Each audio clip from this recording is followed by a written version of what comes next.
Thanks for visiting the patient and the weather. Today I'm meteorologist Al Peterlin. I'd like to talk about the weather health risk for December 7th, 2025.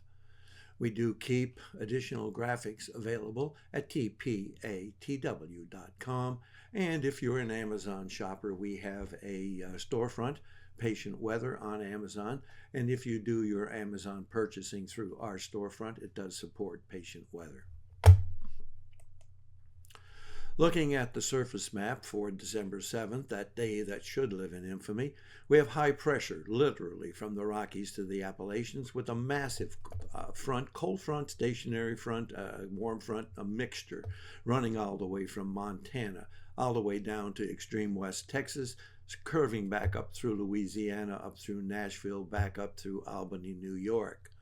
Notice we have another front still hanging along the Gulf, from basically southern Louisiana all the way across to Tampa, keeping a whole massive unsettled weather pattern from Florida through the southeast and up into Tennessee and Kentucky.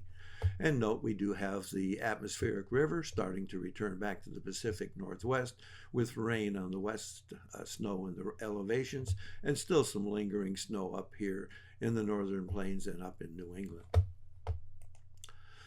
Looking at the vitality index, that is our measure of all of the individual weather elements that might impact human health. And you can see we have really a dominant area of difficulty up through the central portions of the country, stretching from the easternmost portions of the Four Corners up the plains to at least Nebraska, and then shifting to the Mississippi Valley from Missouri on up through Minnesota, Wisconsin, and into Michigan.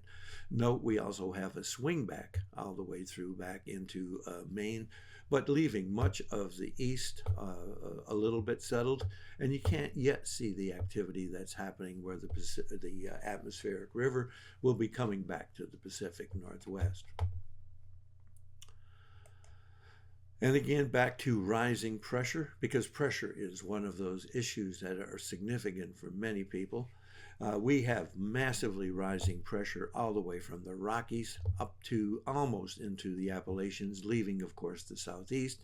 But we have a significant area of rising pressure from Texas up through Nebraska, and the Mississippi Valley from Missouri to Iowa, Minnesota, swinging all the way across the lakes.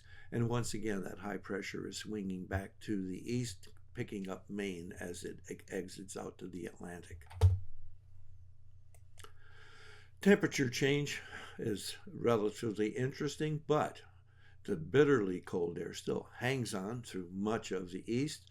But you'll see we have reinforcing cold air slipping into the middle Mississippi Valley and western lakes.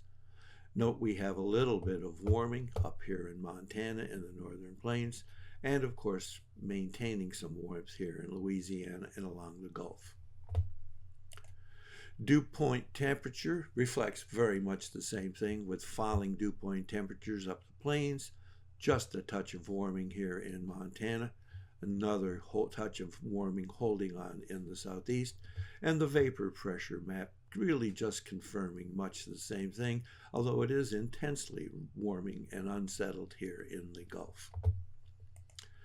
Looking at POI, which is our availability of the oxygen change in the atmosphere, you'll see we do have that risk of migraine extending all the way from really southern Iowa across Wyoming, but picking up intensely in Colorado, New Mexico, and then turning into a real significant risk of migraine across Texas, Oklahoma, Kansas, into Nebraska, swinging across Missouri and back up into Minnesota, Wisconsin, and Michigan, and once again swinging back to pick up just a portion of Maine and picking up most of those Canadian cities from Windsor all the way up to Quebec.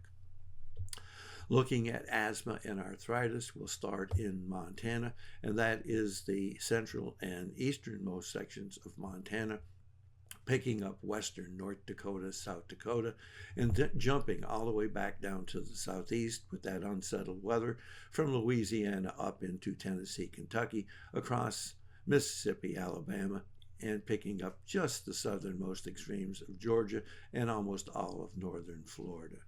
And actually, with that frontal system hanging across Tampa, that frontal system itself is enough to be a migraine trigger, at least for portions of southern Florida. Thanks for visiting the patient and the weather. Again, your comments are appreciated. If you hurt, let us know where you're located. And if you do shop on Amazon, remember we have Patient Weather Storefront. And if you do your Amazon shopping through our storefront there, Patient Weather, it does support our patient weather activities.